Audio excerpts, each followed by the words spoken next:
Hey, what's up, guys? Tukey here, back again with another episode of the Hartford Whalers, my Hartford Whalers franchise mode series here on NHL 18. And today, we take on the Colorado Avalanche in the first round of the playoffs. And I'm struggling to find any sort of optimism because Lucas Leidecker is hurt.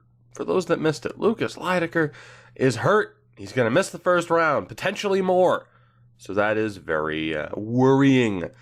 Not to mention, one Phil Quick is deciding because he missed one game that he's just giving up on the team. Which, to be honest, I'm kind of giving up on him. He's not the number one center that we need coming off of a 51-point season while playing with Leidecker and Nathan MacKinnon, who both put up over 70. So what we've done, because of the injury, is we have gone with a different lineup. Just because there really is no reason for it. I will admit that up front. We should probably keep the Lowry, Kreider, Patrick line together. Have Quick, MacKinnon, and McAllister as the top line, which is what I was going to do. But instead, we're going to roll with this. And we're going to see what happens. Because why not? Now, we won 55 games this year. We still have a talented team. We still have Jyrki Petrolainen between the pipes. But when we're missing one of our best players, if not our best player in general, it is tough for me to feel like we're going to find success, especially when you look at their lineup. Particularly the top six. All right, this is going to be a fun series. Much more fun than I even imagined. Mikko Rantanen is on the top line, 92 overall with Nico Hischier. It's 28, 87 overall. And Pavel Zacha on the second line, 85 overall at 30 years old. Good top line. Second line could very well be their first line if they weren't going with some weird random combinations. Keith Harding, former third overall pick, 86 overall. On the second line with Tyson Jost, 84 overall. And Lucas Kaliko. Kaliko Vision. Lucas Kaliko. Why the hell did I think that was Lucas? It's Lewis.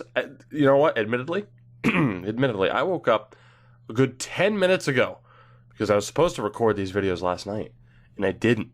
I fell asleep, and I'm sorry, but that's okay. We don't need excuses. We're going to lose this series like men, damn it. I don't know what I'm talking about. Louis Kaliko, former fourth overall pick in the 2022 draft, is a 91 overall. The third line, we have Anthony Duclair, Albert Cahill, former fifth overall pick, and Benjamin Foss. So it turns out that the Avalanche have sucked throughout the majority of this series. Trent Franzen is with George Burns, another former third overall pick. I mean, he's only 20 years old at this point. And Alex Nylander, who has not developed whatsoever throughout the course of this series, only an 80 overall. Hopefully their defense is bad, and it is. So that is one saving grace. They have the other Kaliko brother, apparently, Willie Kaliko, 21 years old, 82 overall, with Colton Parayko. All right, that's a good top pairing, Kaliko Parayko. Second pairing is Chris Bigras with Jose Lundmark. Right. Jose Lundmark. I don't think you'll ever see that name in the history of names. You'll be more likely to see a caveman in real life, I imagine. Third pairing, Lucas Johansson with Philippi Myers. Right. Advantage as far as defense goes to Hartford. And the goaltending, on paper, goes to Hartford. The advantage in goaltending, on paper, goes to us. They have Stan Stillman, 85 overall, no slouch, former fifth round pick. Evan Fitzpatrick is the backup. No injuries, one healthy scratch. Colin Goodbranson. That is the Colorado lineup.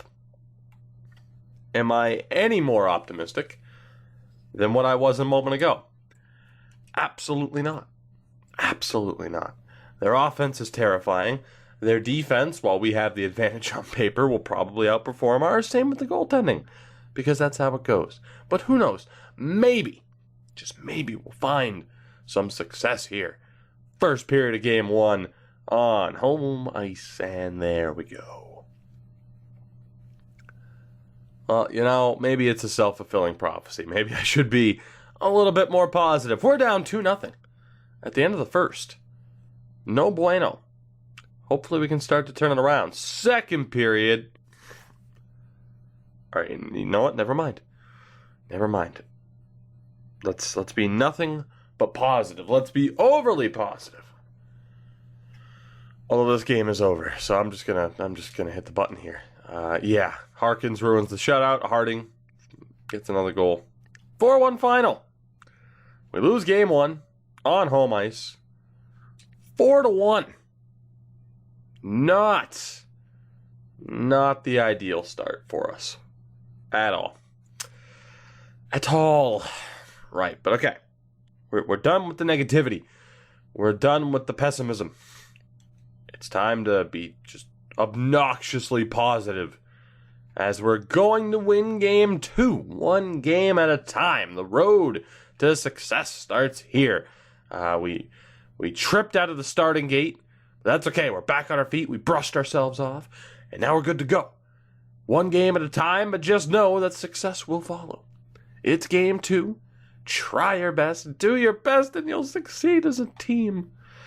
Positivity doesn't work out too well for me. First period of game 2. Hey, Ulf Pressberg. His name is Ulf, isn't it? Pressberg with the goal. We're up 1-0 at the end of the first. Way to go, fellas. That's just the start that I always knew you would have in this game. I have nothing but the utmost of confidence in you. I mean, really, there's no reason for me to be that pessimistic about our chances here. We do still have a solid team. Sure, we're missing one of our 2 best players. But we can do this. We will do this. We will. Second period of game 2. There you go. What did I tell you? Eric Tuzolino made it 2-0. Nico Hischier gets a goal back, only for Stoll and Pressberg with his second of the game. It's 4-1 Hartford, turning the tables. And we still have the third period to go. So let's go ahead and sim through it as the boys are going to get a 5th goal here. I'm calling it. Pavel Zacha gets one back on the power play. No problem. We got this. We're good. Everyone makes mistakes sometimes. All right, we're good. We'll make it through. I believe in you. We didn't get that 5th goal, but that's okay. You did more than enough. That would have just been the cherry on top. 4-2 final in game 2. Ulf Pressberg, 2-goal night. First star of the game, Jyrki Petrolainen with 32 saves. And we have tied this series. Now, for Colorado, mission accomplished on their part. They took at least one game on the road. But just because that happened doesn't mean that we're not still going to beat them in the series. Okay, I can't. I can't continue with the positivity. I can't. Game 3, though. I can continue with this series. Game 3, first period, and it is scoreless. We outshot them 11-7. All right. Second period. All right, never mind. Let's go back to the positivity. And in the spirit of being positive, let me just say, Jyrki Petrolainen, you've done a great job for us for a couple of years now. It's okay. I'm not disappointed. I'm not mad. It's fine. We'll get back in the game for you. We will. To everyone else, to every other player, it's okay. It's only a 2-goal deficit. We can get back in this. 1 goal at a time. Don't think too far down the road. We got this. Sure, there's only 10 minutes left, but we're on the power play. And sure, we threw that power play chance away. But it's okay. 5 minutes to go. We're setting up for something dramatic here, aren't we? Because we're totally going to lose that damn game. 28 save shutout for Stillman. We lose 2-0 in game 3. Stan Stillman with a 28 save performance. And we find ourselves down 2-1 in this series. Leideker's back, though. Holy hell, why is he back already? I didn't think he was supposed to be back to 100%. See, that's where positivity gets you. The power of positivity led him to early healing. I don't know what I'm talking about anymore. I don't. All I know is that we get to take Richard Panik out of the lineup. Let's get Stoll back in. Let's get this lineup back to how we want it. And how do we want it set up? Actually, yeah, that's perfect. Actually, that's exactly how we've had it set up pretty much all season. The defense is good. I'm sure the power play and penalty kill is in a bit more of a, we'll go with an optimal setup. Let's go. Let's do this. If I couldn't be confident before, which really I'm still struggling to find that confidence because we are down 2-1 in this series. But if lacking that optimism before, I feel a little bit better. Leideker's here. He'll get the job done. He'll play with a vengeance. First period of Game 4. Right. Hischer, Rantanen, Bulis gets us back to within 1. And then Kaliko scores. Said we had the advantage defensively and with the goaltending. And that was the final nail in the coffin for this team now, wasn't it? Oh, boy. Right. Second period, it gets worse. All right, down 5-2. Owen Kreider gets us on the board. Leideker gets a goal in his return game, but we're still down 5-3. 5 goals given up through 40 minutes by Jyrki Petrolainen. Do you know how disappointed I am? I praised him earlier, just minutes ago. And now here we are, about to lose Game 4. No, it's official. We lost Game 4. We are down 3-1. I had a bad feeling about this. I had a bad feeling just in general because Leideker was out. And then we look at the lineup. And seemingly, when you have an advantage, because really there's 3 main aspects to look at. Your forward group, your defensive, pairings, and your goaltender. We had an advantage, I'd say, in 2 out of 3. So, of course, we are losing. And losing badly. We're down 3-1. At least we didn't get swept like Winnipeg. What can we do with this lineup? Nathan MacKinnon hasn't done anything. I don't know. I don't know. What can we do here? Let's just give ice time to the players who are doing the best, I guess. I don't know. Andrechuk has been awful. So we're going to drop him below Dave Stoll on the depth chart here. Spike Rowe hasn't been tremendous. He doesn't have a goal, so we're going to drop him below Stoll. Right? Yeah, let's drop him below Stoll. Ralph McAllister might be the worst player on the team so far, so let's just send you down there beyond Bruce Andrechuk. Am I killing time to delay the inevitable? Somewhat. All right, Nolan Patrick will at least get dropped below Prestberg in the lineup. And let's go with him way the hell down here. Right?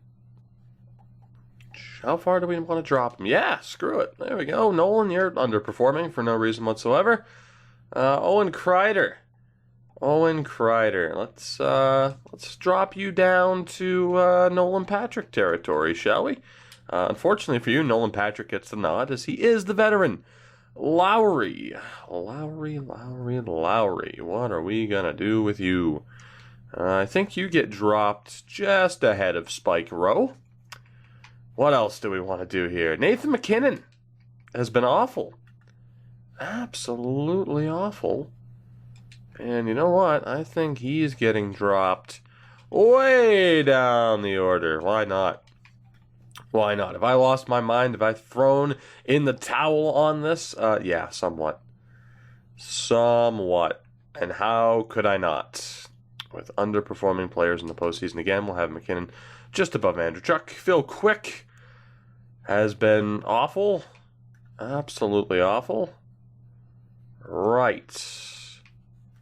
He goes right to MacKinnon territory. I'm actually going to play MacKinnon over him. So, Phil Quick, welcome to the 4th line, pal. at least for the moment. And then Lydecker gets to play on the top line still because it's Lydecker. So let's go with Lydecker, Pressburg, Boulis. Second line of let's see, who's the best center here? Who's the best center? Let's go for Lowry, Rowe, and Stoll. Third line of they're all righties, so let's go Patrick, Kreider, McKinnon with Andrechuk. Actually, let's go McAllister, Quick, and Andrechuk on the fourth line. We're destined for glory. We're destined for victory. Get ready. Here comes the comeback. It's gonna happen. It is. It's gonna happen. And it starts here on home ice in Game 5. I swear this was self-fulfilling prophecy, being this pessimistic about our chances. I knew we were in trouble. Didn't mean to hit the A button, but there we go. Ulf Pressburg gets us a goal. We're up 1-0 at the end of the first period. Not too shabby. Second period, we no longer have that lead. Mikko Rantanen gets the goal back. We're being outshot 22-11. 22-11 as we begin the third period in what is a must-win game. We're down 3-1 in this series. We need the win to force Game 6 back in Colorado, or else we're out. Despite a 55-win season, we again get to the postseason and have underperforming players, and that makes you wonder about the future of this team. At least it makes me wonder about the future of this team. We're going to overtime. Our playoff lives dangle in the balance. Our playoffs hopes. There we go. Never in doubt. Never in doubt. Nathan McKinnon on the power play in overtime. And we are not yet out of this series. Jyrki Petrolainen, that is what I expect from you, sir. Actually, that's better than what I expect, but still. 37 saves. Nathan McKinnon, the game-winning goal. Lydecker tearing it up in his 2 games since he's returned. We have forced Game 6. At the very least, we will not be embarrassed. We have forced Game 6, and we're going to keep the lineup the same, I guess. Let's go for it. It worked in Game 5. It will totally work in Game 6. Oh, ye of little faith. Believe me, it'll work in Game 6. First period. Not the start we wanted. We can't shut down Mikko Rantanen, and we were outshot 14-6. But that's okay. We got this. Second period. We might not got this. Third period. 23 shots to 20 now. And Kaliko makes it 2-0. Right. Power play, and it's over. And it's over. No answer from me. Oh my God. Really? Really? Petrolainen. What happened to our defense? What happened to our offense? What happened? 4-point night for Nico Hischier. And we are out in 6 games in the very first round. We lose to Colorado. Right. I don't know what to say after that.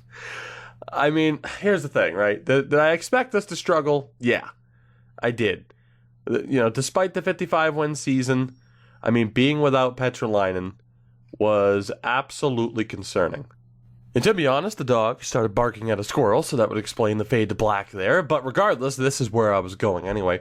To show off the point totals, we were relatively happy with the top 6. I mean, Owen Kreider, 44 points for a 19-year-old was all right. Phil Quick underperformed. Lowry and Patrick did well for second liners. Top line was all right. But after that, there was definitely some concern about our, bottom 6 scoring. And that proved to be the case as these players that we've let stay in the lineup to see if they develop. I mean, sure, they're technically NHLers, but it hasn't been tremendous. Not to mention the distinct lack of scoring from our defensemen, who, again, really failed to deliver in the postseason. It's not the first time. 3 points for Appleby, 1 point for Harkins, 1 point for Tuzolino. Let's see. Charlie McAvoy, no points. No points. Sizik, no points. Vignetti, no points. That, my friends, is a problem. Not to mention, Jyrki Petrolainen kind of screwed us over. 900 save percentage. I wasn't going to go to one of our backups. I mean, we could have called someone up from the AHL if we didn't have confidence in the guy who is there at the moment and who has been the backup all season in Drury. But, wow. It makes you wonder. It makes you wonder, what step do we take next? Do we stay the course in seeing, what players develop as we move forward? That could very well be the case. I mean, Phil Quick, his future on this team, very much in doubt, unless he would be content with playing second-line minutes, which I don't think I even want to bother trying to go through with that. Because you can't blame me for thinking that he'll just complain about it the entire time, even if we give him top-line power play minutes. So, 50 points isn't too bad for a second-line center. But for a first-line center playing between 291 overalls, it's a bit of a problem. So we have some questions to address in regards to this team. I'm a little bit scared, though, for the future of this team, because I don't know. It's like, is it worth rebuilding at this point as Tampa ends up winning the Stanley Cup? We'll take a look at the awards here before we wrap up this episode. And let's go and check this out, shall we? So Tampa wins back-to-back cups, and it has now been a bit since we've won, hasn't it?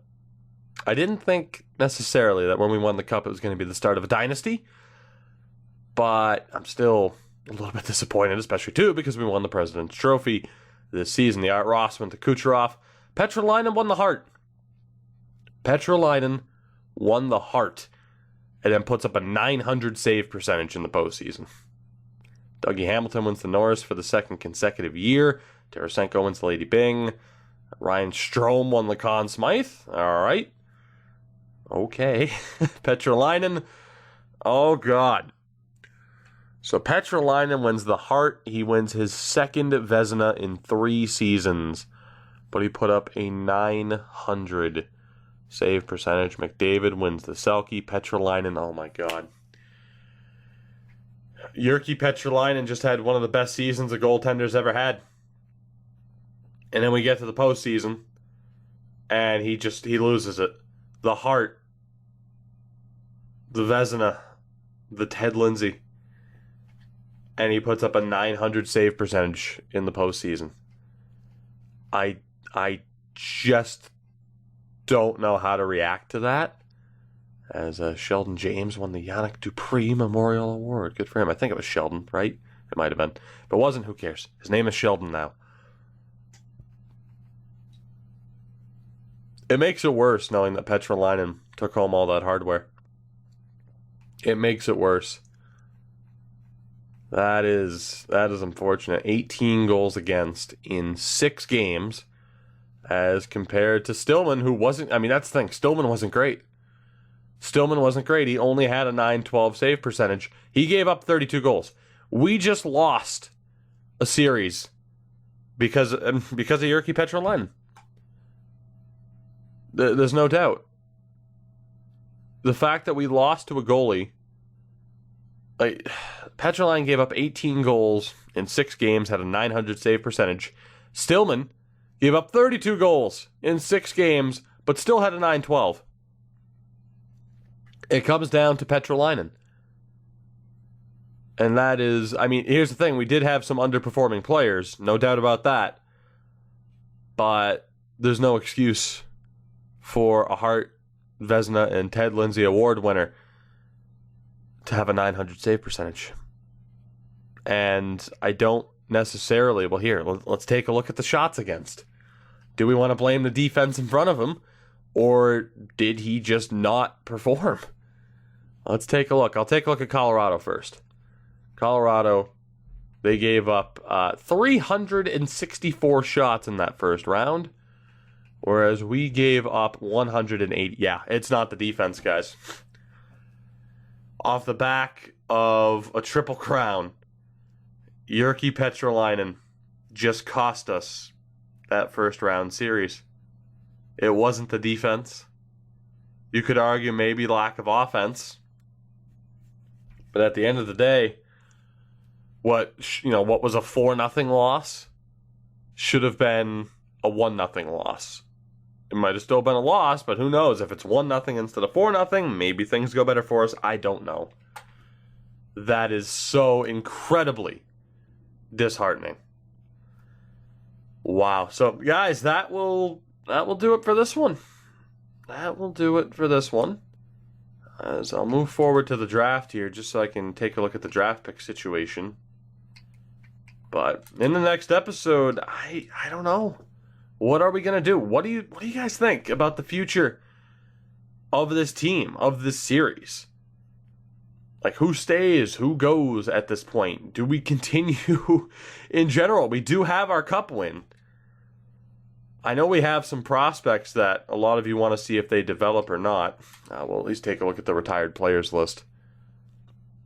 As Panik and Salamaki retire, no surprise there. I mean, put it this way, I don't think I'm going to end the series because we lost. But am I disappointed? Absolutely. Absolutely. So let's take a look here at our draft picks. Oh, why is it not sorted out properly by year? We have nothing for draft picks. Absolutely nothing. We have a second rounder from Washington. That's it. So if we were going to make any kind of impact at the draft, we would have to rely on moving certain players and certain pieces. But when you look at the team, Petrolainen absolutely failed us. He's not on a contract year yet. Defensively, I mean, our big name point getters really failed to deliver. Prospect-wise, we still have Wellwood, Kristek, Telkvist. Like, we know we're going to be making changes defensively one way or another. Forward-wise, I mean, Skinner should be an NHLer next year. Aside from that, someone like Bob Menard might, make a charge for a spot. I don't know. It's tough to say. It is tough to say. I'm intrigued to see your feedback, though, to this episode and, your suggestions as far as what we should do next. For now, though, that'll do it for this one. I hope you did enjoy. If you did, you know what you can do to support the video and the channel, beyond, of course, already watching the video, which is more than enough in my books. I thank you guys for watching. I'll catch you next time. Goodbye.